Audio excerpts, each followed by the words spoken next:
तो उन्होंने कहा हम तो किसी दूसरे का ध्यान नहीं कर सकती, जगह नहीं रही। तो दूसरी गोपियों को बुलाया, उन्होंने कहा कि महाराज वो तो जो अब गोपियां आई थी आपके पास, उन्होंने ये कहा ना कि हमारे चित्त में भगवान का प्रवेश हो गया। तो चित्त उनका उनके पास तो है ना, हमारा चित्त तो हमारे पास रहा नहीं। हम देखते हैं तो हमें चित्त कहीं दिखता नहीं। तो बोले भाई क्या हो गया चित्त? तो कहा चित्त को श्याम सुंदर अपने साथ ले गए। उधो मन भय 10-20, एक हो तो सो गो श्याम संग को अवराधे ईश। चित्त एक रहा तो श्याम सुंदर के साथ चला गया। अब ईश्वर की आराधना कौन करे जब चित्त नहीं है तब। और फिर तीसरे मंडल ने आके बताया कि महाराज ये बात आप उनसे कहो जो हमारे अंदर चित्त बने बैठे। हमसे कहने की आवश्यकता नहीं, क्योंकि हमारे पास तो चित्त है ही नहीं अपना। अपना चित्त हो तब अपने ध्यान करने की बात सोचें। जिनका चित्त यहाँ चित्त बनकर काम कर रहा है, जो चित्त बन रहे हैं, कुछ कहना हो ध्यान करने वरने के बाद तो उनसे कहिए आप जाके। तो कहा किसका चित्त तुम्हारा चित्त बना है? तो गोपियों ने सुनाया कि आप जब चले थे मथुरा से, उस समय श्याम सुंदर ने क्या कहा था आपसे याद कीजिए। का मन मनस्का मत प्राणा मदर्थी प्रतिदेही कहा, मेरा मन उनका मन बन रहा है, मेरे प्राणों से भी अनुप्राणित हैं। मेरे लिए उनके जगत के सारे कार्य कभी के परित्यक्त हो गए। तो जो चित्त बने यहाँ पर उनके लिए आपका उपदेश हो सकता है, हमारे लिए कुछ नहीं। तो आविष्ट चेता, ये कहते हैं कि जिनका चित्त भगवान में आविष्ट हो गया है, भगवत चरणारविंद में जिनका चित्त लगा है, सारा विश्वास, सारा भरोसा, सारी आत्मीयता सब के सब एकमात्र भगवत चरणारविंद में आकर केंद्रित हो गई है। ऐसे भक्त आपके मंगलमय नामों का, रूपों का श्रवण, कीर्तन, स्मरण और चिंतन, 4 बात बताई। 4 बात बताई, सुनना, गाना, कहना, याद करना और ध्यान करना, 4 बात। तो भगवान के नाम रूप का ही निरंतर श्रवण करें, भगवान के नाम रूप का ही निरंतर कथन करें, भगवान के नाम रूप का ही निरंतर स्मरण करें और भगवान के नाम रूप का ही निरंतर ध्यान करें। कि 4 अंग है। सुनना पहले तो ये सुनने में रति होनी चाहिए। सुनने में हम लोगों की तो रुचि ही नहीं है। रति की बात तो अलग रही, रुचि नहीं है। रुचि होने पर सुनने से चित्त हटता नहीं। भगवान का नाम और भगवान का रूप सुनने को मिलता रहे तो इसके बाद फिर और कोई चीज की आवश्यकता नहीं रहती। आवश्यकता क्या, स्मृति नहीं रहती। भगवान के चरणों में जिसका चित्त निविष्ट है वो भगवत नाम रूप गुणगान सुनने में ही नित्य तृप्त रहता है। मच्चित्ता मद्गत प्राणा बोधयंत परस्परम कथयंत माम नित्यम तुष्यंति च रमन्ति च। तो वो उसी में उनकी संतुष्टि होती है, उसी में चित्त की प्रीति होती है, उसी में वो रमते हैं। तो भगवान का नाम रूप सुनने को नित्य मिलता रहे और सुनने में रुचि और रति हो जाए। और कहने की चीज हो तो वही भगवान के नाम रूप का ही कथन हो। जब आपस में बात चले, ये बहुत बड़ा अपना लाभ है, जगत का लाभ है। एक तो होती है पाप चर्चा, एक होती है पर चर्चा, एक होती है स्वार्थ चर्चा और एक होती है भगवत चर्चा। ये चार भेद चर्चा के होते हैं। सुनना और कहना जो होता है उसी को चर्चा कहते हैं। तो एक को तो पाप की बात, बुरी बात सुनने में रस आवे और कहने में रस आवे, ये तो पाप चर्चा है, ये तो सर्वथा ही त्याज्य है। दूसरी होती है पर चर्चा, दूसरे में क्या गुण है, दूसरे में क्या दोष है, दिन रात इन्हीं की चर्चा, जिसका आजकल लोग समालोचना नाम देते हैं। सारे अखबार इसी पर चलते हैं और उसको उन्नति माना जाता है। पर चर्चा को उन्नति माना जाता है। दूसरे की चर्चा होने में क्या होता है?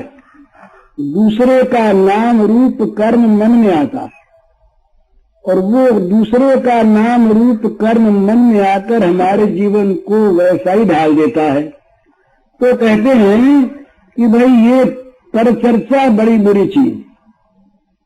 परचर्चा जो करता है उसको स्वहित की चर्चा करने का भी अवकाश नहीं मिलता और परचर्चा के ब्याज से वो अपना अहित कर बैठता है किसी, क्योंकि निंदा करना तो दूसरे के दोष बताना जितना अधिक प्रिय लगता है उतना अधिक गुण बता नहीं लगता।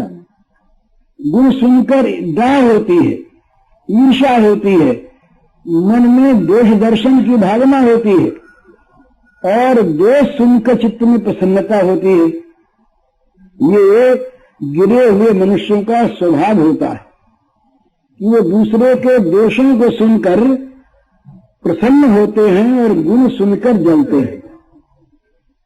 तो वो जिसको सुनकर प्रसन्न होते हैं वही चीज बार बार प्राप्त करना चाहते हैं और उसी को मन में रखना चाहते हैं, धर लेते हैं कि देखो हमने अमुक बात सुनी थी उसके बारे में, आपको मालूम नहीं, उसकी तो सारी बात हम जानते हैं। मन उसको धर लेते हैं पराये पापों को। तो पर चर्चा सुनना और कहना बहुत बुरा। तीसरी होती है स्वार्थ चर्चा, अपने काम की बात, अपने घर के काम की बात, अपने व्यापार की बात, अपने हालात की बात। पर वो स्वार्थ चर्चा भी जो असली स्व भगवान है उनसे अगर रहित होती है, उनके आधार पर नहीं होती, तो वो भी पाप चर्चा बन जाती। जहाँ भगवान की पूजा के लिए, भगवान की सेवा के लिए घर चर्चा होती है, वो चर्चा तो मनुष्य को पवित्र बनाती है, घर का काम भी पवित्र बनाता है। और जो घर चर्चा केवल विषय भोगों के अर्जन के लिए होती है, वो घर चर्चा, वो स्वार्थ चर्चा भी पाप चर्चा बन जाती है। चौथी है परमार्थ चर्चा, भगवत चर्चा, भगवान की बात। कानों में दूसरो नाम सुने नहीं, दूसरी बात कानों में आवे नहीं, दूसरी बात कानों में आवे तो सुहावे नहीं सुहावे जग की चर्चा, एक दिलवर की चर्चा सहती। ललित किशोरी जी ने कहा कि हमें तो जगत की बात सुहाती नहीं भैया, हमारे सामने करो मत। दूसरे लोगों को आश्चर्य होता है कि ये पागल है, मनहूस है, मूर्ख है, कुछ जानता वानता नहीं। जो जगत चर्चा में निपुण लोग हैं वे ऐसे आदमी को मूर्ख मानते हैं।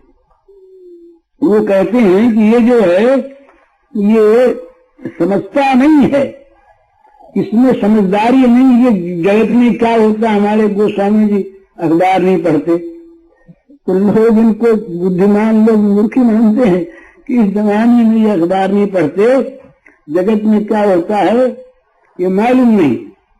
वो जब पाकिस्तान बन गया, बनने लगा, तब एक दिन हरिबाबा ने कहा कि जिन्ना कौन है ये, उनको मालूम नहीं जिन्ना कौन है। और एक लड़के को पूछिए आज, वो सब बता देगा, और जो नहीं बता सकता वो मूर्ख है।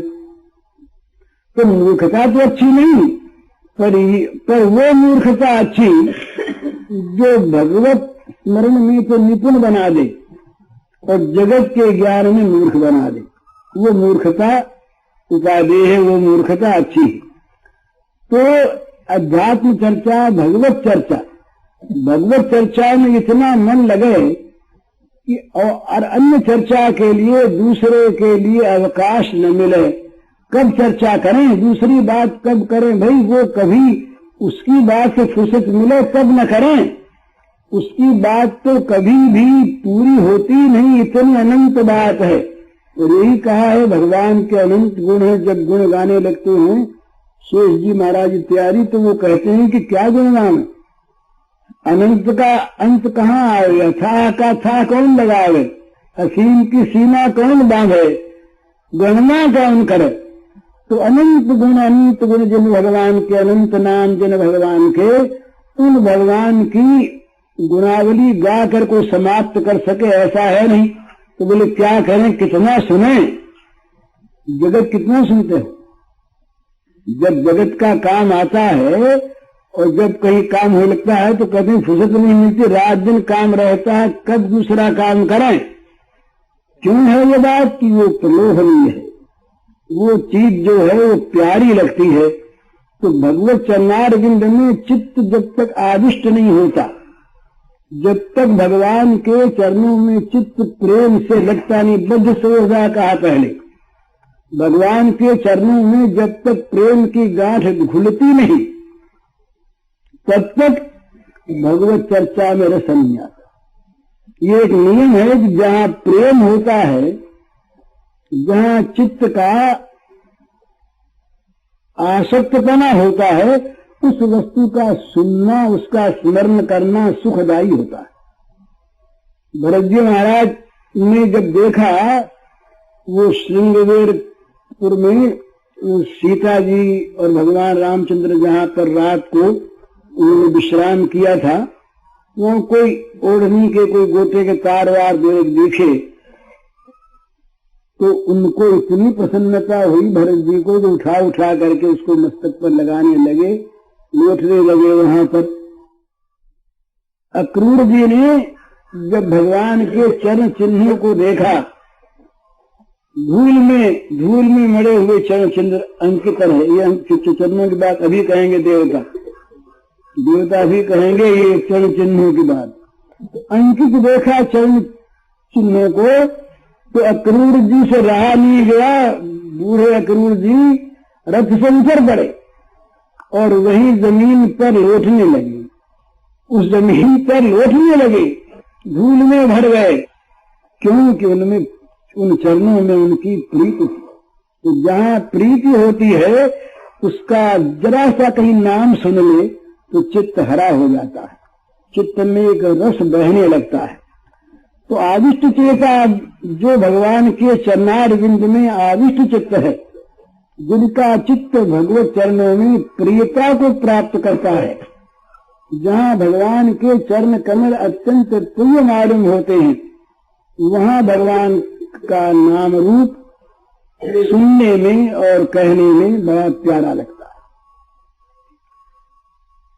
तो भगवान के नाम रूप का ही चिंतन करे, ये श्रवण करे। तो बोले भाई नाम के स्मरण से क्या होगा? तो श्रीधर स्वामी ने लिखा है इसकी टीका में कि जो लोग इसको अर्थवाद मानते हैं वे मूर्ख हैं। ये अर्थवाद नहीं, ये तो यथार्थ निरूपण करने की चेष्टा मात्र है। क्योंकि भगवान में और भगवान के नाम में अंतर नहीं है।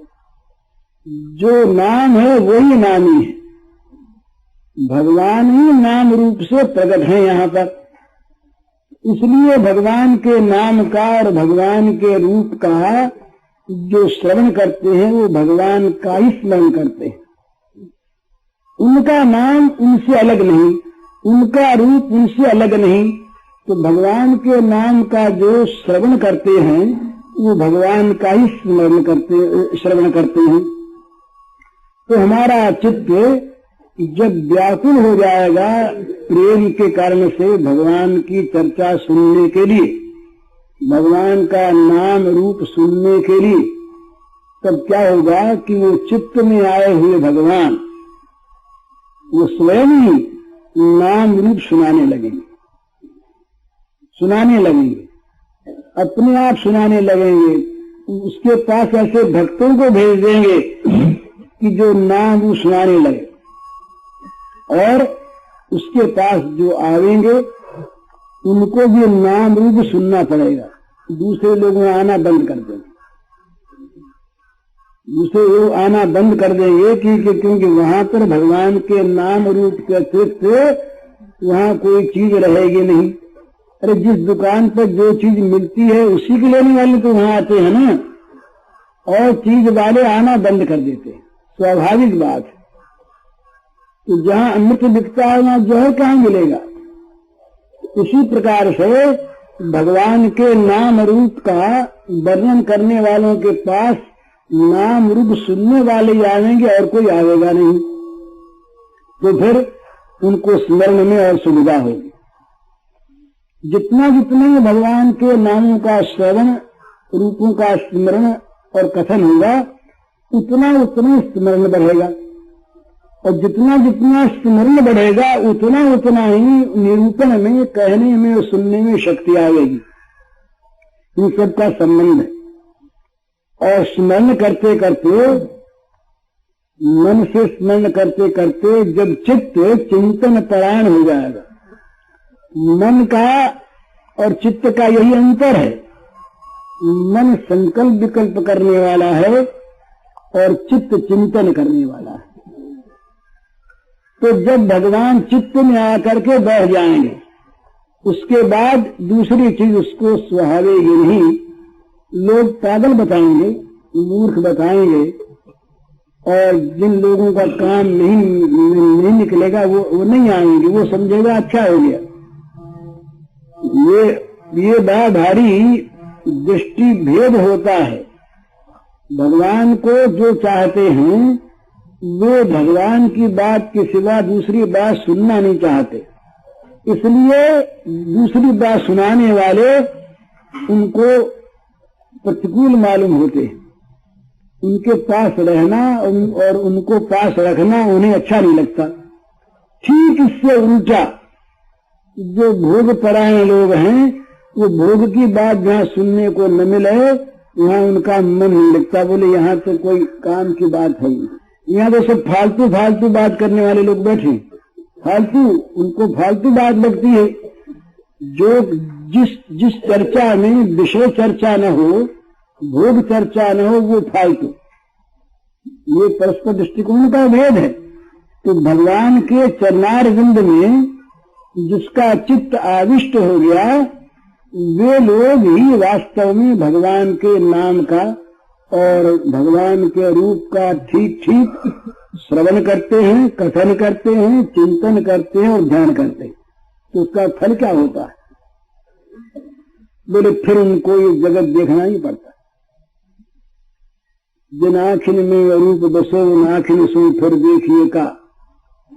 भगवान का रूप उनके जीवन की आंखों में भर जाता है, उनके जीवन में भगवान प्रविष्ट कर जाते हैं। वे भगवान में जा करके प्रविष्ट हो जाते हैं। तो फिर न भवाय कल्पते, इस संसार में, इस संसार सागर में, इस चक्र में, इस जन्म मृत्यु के चक्कर में फिर उनको नहीं आना पड़ता। वो भगवान के नित्य संगी बन जाते हैं। ये भगवान के नाम रूप के श्रवण, गायन, स्मरण और ध्यान का फल है, अवश्यम भावी फल है। तो ये दो अंतर है इसमें। भगवान के नाम रूप का चिंतन किसी प्रकार से भी लाभदायक है, तथापि एक तो होता है प्रीतिपूर्वक और एक होता है अप्रीतिपूर्वक। इन दोनों में अंतर है। तो प्रेम पूर्वक जहाँ होता है वहाँ भगवान तुरंत आकर के हृदय में उदित हो जाते हैं, भगवान का प्रकाश हो जाता है और उसको उसी समय मालूम होता है। एक नाम लिया कि मालूम हो गया, नाम आते ही मालूम हो गया भगवान आ गए, नाम जीप पर आते ही मालूम हो गया भगवान आ गए, भगवान का स्पर्श प्राप्त हो गया। तो प्रीति पूर्वक भगवान का नाम रूप श्रवण हो, कथन हो, चिंतन हो और ध्यान हो, तब फिर भगवान के सिवा दूसरा कोई उसको दिखता नहीं, ये जगत फिर मिट जाता है उसके लिए। तो देवता लोग जो आए वो ये सब इसलिए कहते हैं कि महाराज अब देखिए ना, आपके नाम रूप का विशेष प्रकाश करने वाली लीला करने के लिए आप आ रहे हैं। तो ये जगत के मंगल की विशेष बात है। आज ये आपके चरणार बिंद टिकेंगे यहाँ पर, तो हम लोग निहाल हो गए, निहाल हो जाएंगे। तो दृष्टिया हरे स्या भवतः पदोपदो हो भारोपनीतस्तव जन्म नेशितु दृष्ट्यांकितां तत्पदकैः सुशोभनैः वक्ष्यामि गान तो तवानुकंपिताम्। कहते हैं हरे, हरे माने दुखों का हरण करने वाले भगवान हरि। तो कहते हैं हे दुखों के हरण करने वाले भगवान, आप सर्वेश्वर हैं। वैसे तो ये पृथ्वी आपके चरण कमल ही है, तो आपके आते ही मैं उधर में आ गए ना, जब आ गए तो पृथ्वी का भार तो मानो आपके आते ही दूर हो गया। अब भार कहाँ रहा? आप जब आ गए तो पृथ्वी का सारा भार हल्का हो गया। और प्रभु ये हम लोगों के लिए बड़े सौभाग्य की बात है कि ये आपके चरणों के चिन्हों से ये पृथ्वी की भूमि और स्वर्ग की भूमि अंकित हो जाएगी। पदकई कहा तो ये टीकाकार कहते हैं कि पदकई क्यों कहा, पदई क्यों ने कहा? तो कहते हैं कि पदई तो त्रिविक्रम के भी थे, वामन जी के तो पूरे देखने में आए ही नहीं। पैर फैलाया तो सारे जगत, सारे विश्व और ब्रह्मांड को नाप लिया, पूरा पैर दिखा ही नहीं।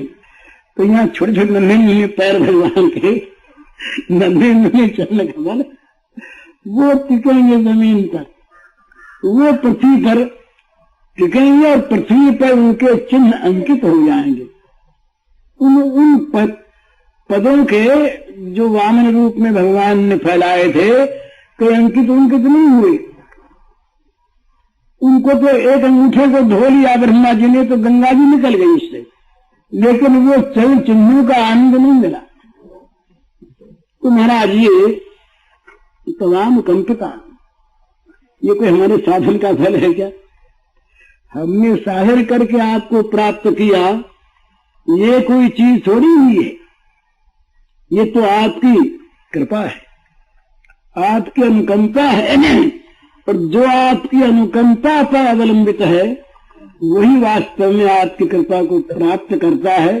जो साधनों के द्वारा कृपा प्राप्त करना चाहता है वो नहीं कर सकता। तो आज हम देखेंगे, इतने प्रसन्न हो गए देवता, बोले देखेंगे, हम देखेंगे आपके चरण चिन्हों को। आप जो पृथ्वी पर आ रहे हैं तो आपको सुंदर सुंदर वो कोमल कोमल चरणार बिंद जब पृथ्वी पर टिकेंगे और उनके चिन्ह अंकित होंगे, उन चरण कमलों से सुशोभित।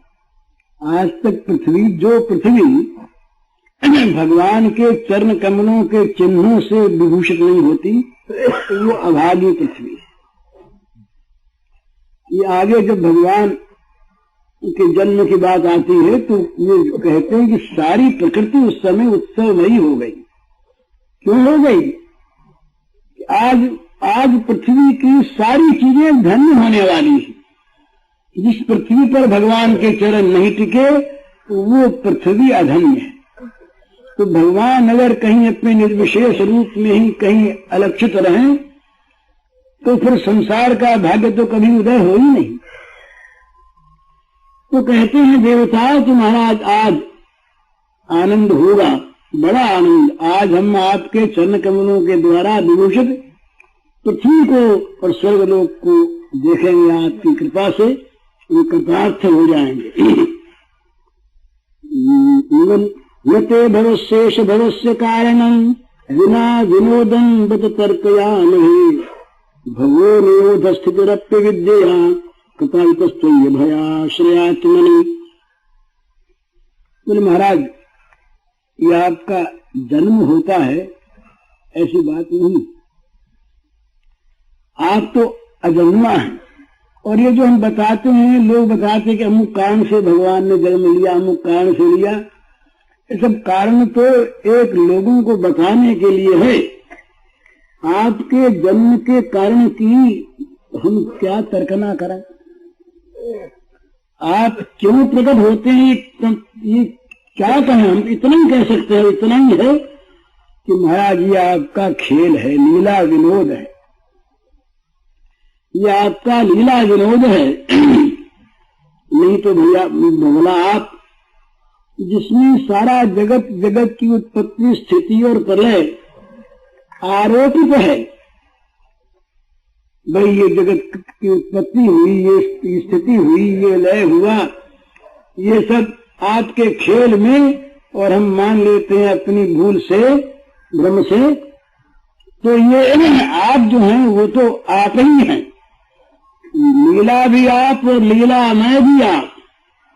तो अविद्या से मान लेते हैं लीलामय आप और लीला आप। वे आप जब उत्पन्न होते हैं तो उत्पन्न होना नहीं है, ये आपका खेल है। बिना विनोदम जब तर्कयाम है, ये तर्क की चीज नहीं, तर्क कर क्या करे, ये तो आपका लीला विनोद है। महाराज अब हम तो और चीज जानते नहीं। ब्रह्मादि देवता बेचारे अपनी बात कहते हैं कि महाराज हम तो प्रेमी नहीं। आपकी लीला किस प्रेम के अनुरोध से होती है, ये तो प्रेमी गण जानते हैं। प्रेमियों का हृदय आपको पा करके किस वस्तु को पाता है, इसका अनुभव अब प्रेमी लोग क्या करें। हम लोग तो महाराज इतना ही जानते हैं कि पृथ्वी गई हमारे पास, रोती हुई कि हमारे पर भार आ गया। तो हम लोगों ने सोचा कि पहले भी तो भगवान ने अवतार लेकर के भार दूर किया, ये भार दूर करेंगे। तो हम तो इतना ही जानते हैं कि ये पृथ्वी का भार दूर करने के लिए ही आप अवतीर्ण होते हैं हमारे सामने, हमारी मोटी बुद्धि में। तो इतनी बात है, आपका लीला विनोद है, ये कारण हम बता रहे हैं, सो बात नहीं है। लेकिन हम यही जानते हैं तो प्रभु मत्स्यास्व कच्छप नृसिंह बराहंस राजन्य विप्र विबुधेषु कृतावतार है त्वं पाशनस्त्रिभुवनं च यथाधिनिवेश भारं भूहरयदुत्तम वंदनम ते। कभी प्रभु जिस प्रकार आपने पहले अनेकों बार कभी मत्स्यावतार लिया, कभी घोड़े बने हैं, गिरियावतार हुआ, कछुए बने, आधे आदमी राधे सिंहावतार हुआ, बराह अवतार हुआ, हंसावतार हुआ, रामावतार, परशुरामावतार, वामनावतार, ये सारे अवतार जो हुए ये हम लोगों की और तीनों लोगों की रक्षा करने के लिए हुए। आपने रक्षा की, इस बार भी आप पृथ्वी का भार हरण कीजिए। हे गुणनंदन रूपम, हम आपके चरणों की वंदना करते हैं। तो देवता कहते हैं, ब्रह्मादि देवता, कि महाराज हम ये लीला विनोद आपका मानते हुए भी, कि जो हम बताते हैं यही कारण न होते हुए भी हम इतना ही जानते हैं, हमारे लिए तो आप पृथ्वी का भार दूर करने, असुरों का संहार करने, देवताओं की रक्षा करने, देवताओं के लिए यज्ञ याग आदि सुरक्षित रखने, इसी के लिए आप पहले प्रकट हुए और इसी के लिए आप अब प्रकट हो रहे हैं। तो आप प्रकट हो करके पृथ्वी का भार हरण कीजिए। हम आपके चरणों में वंदना करते हैं। ये वंदना उनकी कर ली। अब वंदना करने के बाद भगवान के वंदना के माँ दिखाई दी उनको। भगवान ने मन लगा था, अब सोचा अरे ये धन्य तो देवकी दे दी, ये अगर न होती तो भगवान के इस अवतरण का आधार क्या होता।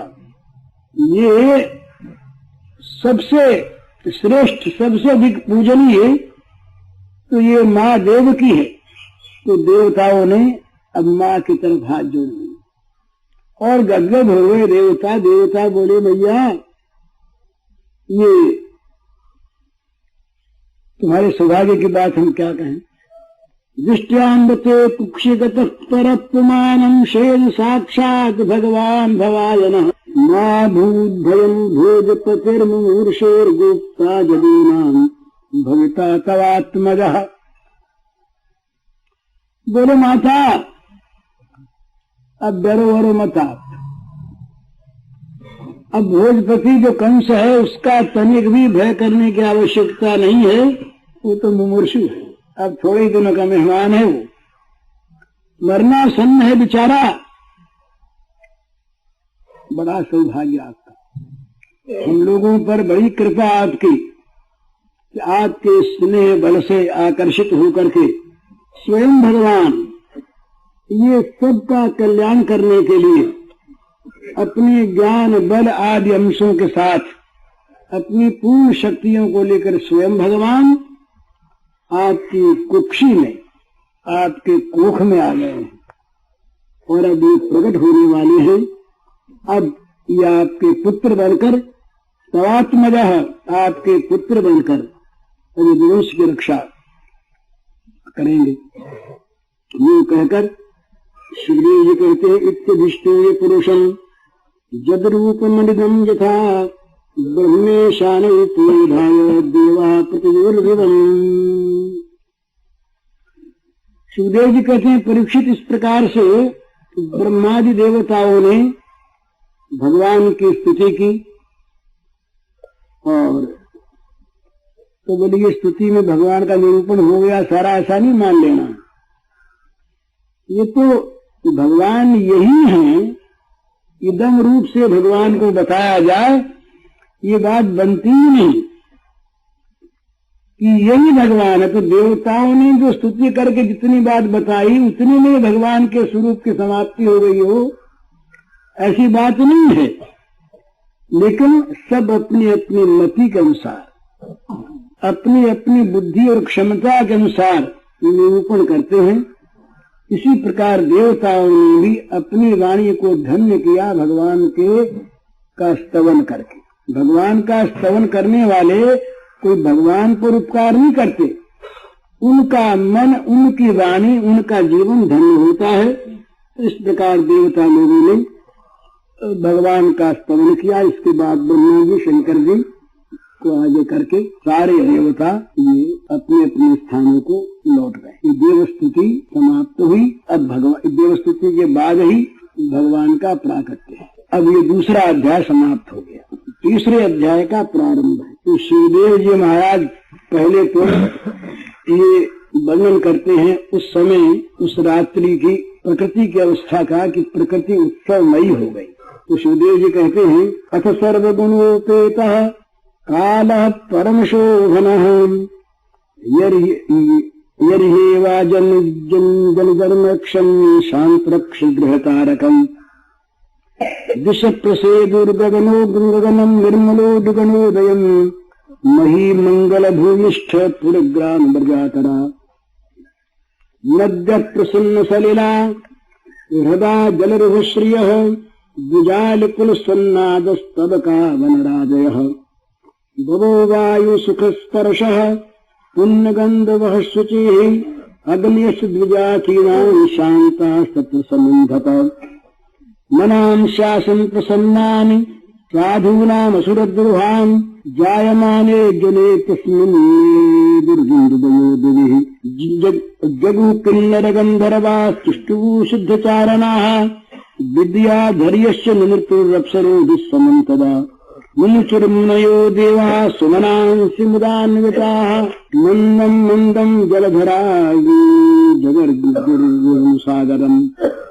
निशीथे त्वमुद्भूते जायमाने जनार्दने देवक्याम् देवरूपिण्याम् विष्णुः सर्वगुहाशयः।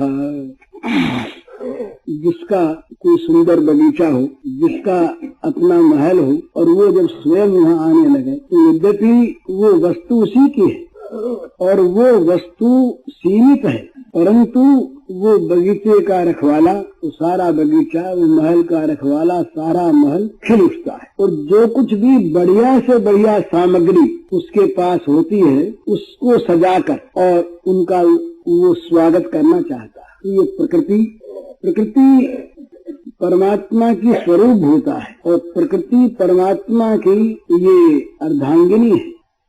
प्रकृति परमात्मा की सेविका है और प्रकृति के द्वारा ही परमात्मा के सारे गुणों का प्रकाश होता है। सारा काम प्रकृति ही करती है। प्रकृति न हो तो भगवान का काम न हो। तो ये प्रकृति के अनेक प्रकार हैं। यद्यपि ब्रज में, मथुरा में उस समय प्रकृति विशुद्धा प्रकृति थी। भगवान का लोक ही उस समय आविर्भूत हो गया था ब्रजमंडल में। तथापि प्रकृति के जो विभिन्न अंश हैं, ये राक्षसों के द्वारा, असुरों के द्वारा उत्पीड़ित होकर सब मलिन हो रहे थे, उदास हो रहे थे। इनमें प्रसन्नता नहीं थी। ये जितने भी प्रकृति के ये खास खास उपादान हैं, ये काल हैं, दिशाएं, पृथ्वी, जल, अग्नि, वायु, आकाश, मन और आत्मा, इन 9 द्रव्यों का वर्णन किया यहाँ पर। ये 9 के 9 उदास थे और इनके मन में, इन 9 के मन में, इनके अधिष्ठात्री देवताओं के मन में बड़ा विषाद छाया था कि हम जिनके हैं उनकी सेवा से वंचित हैं और हमारे ऊपर असुरों का शासन हो रहा है। उदास थे, बड़े विषण्ण हृदय थे। इन लोगों ने जब जाना कि आज हमारे स्वामी यहाँ पर स्वयं, किसी को भेजने की बात नहीं है, बहुत कम पधारते हैं। ये प्रकृति के स्थूल रूप को धन्य करने के लिए भगवान बहुत कम पधारते हैं। इसीलिए भगवान का जो सगुण साकार स्वरूप है, इसकी बड़ी महिमा है। भगवान का निर्गुण रूप सबको सुख नहीं दे सकता।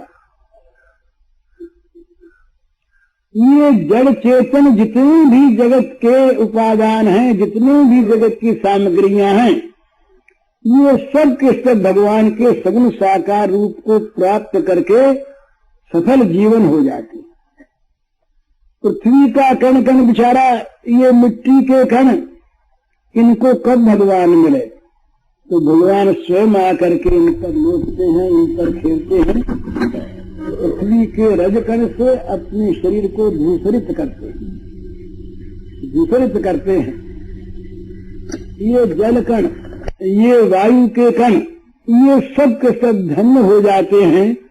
ये नक्षत्र तारा सब धन्य हो जाते हैं भगवान को अपने बीच में पाकर। तो भगवान आज इनके बीच में उदय होने वाले हैं। तो कहते हैं सुखदेव जी महाराज कि क्या हुआ कि ये समय सुहावना आ गया। काल इतना सुंदर काल आ गया। सर्व गुणोपेतः काल परम शोभन। ये समय जो है अत्यंत सुशोभित हो गया, परम शोभा को प्राप्त हो गया। और इसमें जितने भी गुण थे, सारे गुण इसके अंदर, इस काल के अंदर आ गए। मैंने जितने भी विभिन्न ऋतुओं के शुभ गुण होते हैं ना, वे कहते हैं कि भगवान में इस समय, ये भगवान के आने के समय, इस समय सब के सब संयुक्त होकर के वहाँ पर ये वैष्णवकार लिखते हैं बड़ा सुंदर। ये कहते हैं उस समय भगवान के आने के अवस्था में ये जितने भी सद्गुण जिनके पास थे, जो समय समय पर आंशिक रूप से प्रकट होते हैं, वे सारे सद्गुण, सारे सद्भाव, सारे श्रृंगार एक ही साथ और अपनी जान में पूरे के पूरे रूप में जितना प्रकट हो सकते थे हो गए। बसंत ऋतु, वर्षा ऋतु, बसंत ऋतु आ गई। बसंत का मलय पवन, खुलते कोकिल कूजन, भ्रमर गुंजन, ये आम वृक्षों में मुकुल, ये अशोक और चंपकों के वृक्षों में मुक्त हास्य, ये वर्षा ऋतु के कदम्ब, ये शरद ऋतु की स्वच्छता, हेमंत की मालती, शिशिर के कुंद कुसुम, दिन की नलिनी और रात की कुमुदिनी, दिन में खिलने वाली कमलिनी और रात को खिलने वाली कुमुदिनी, प्रातः काल की देव पूजा कर्म प्रवृत्ति, मध्याह्न के समय की भोजन प्रवृत्ति, अपराह्न का विश्राम सुख, सायाह्न का आनंदोत्सव, रात्रि का शांत भाव, रात्रि के शेष का जागरण, सत्य की तपस्या, सतयुग की त्रेता का यज्ञ, द्वापर की परिचर्या, कलयुग का हरि संकीर्तन, जितने भी काल के भंडार में सद्गुण थे तो सारे के सारे सद्गुणों को प्रकट, सब गुणों के कहा सर्व गुणों के काल के भंडार में, काल के खजाने में जितने भी विशिष्ट समय में विशिष्ट पुरुषों के द्वारा प्रकट होने वाले जो सद्गुण थे वे सारे के सारे सद्गुण एक ही समय में प्रकट हो गए। तो काल जो है ये परम सुशोभित हो गया, काल आनंद से भर गया। ये कहते हैं कि भाई भगवान जो है ये काल से परे हैं, भगवान काल से अतीत हैं। तो ये सुनते सुनते काल उब गया था बेचारा। ऋषि मुनि यही कहें भगवान कालातीत हैं, भगवान समय ये काल से परे हैं। शास्त्र भी यही सारे कहते, सत्पुरुष भी सारे यही कहते। तो ये निरूपण सुन करके अपने बारे में काल को बड़ा क्षोभ हो रहा था और काल ने इसीलिए रुद्र रूप धारण कर लिया था। काल जो उस समय रुद्र हो रहा था बड़ा कठिन है, इसीलिए हो रहा था कि काल अपनी निंदा सुनते सुनते और भगवान को अपने से बहुत परे मानकर उदास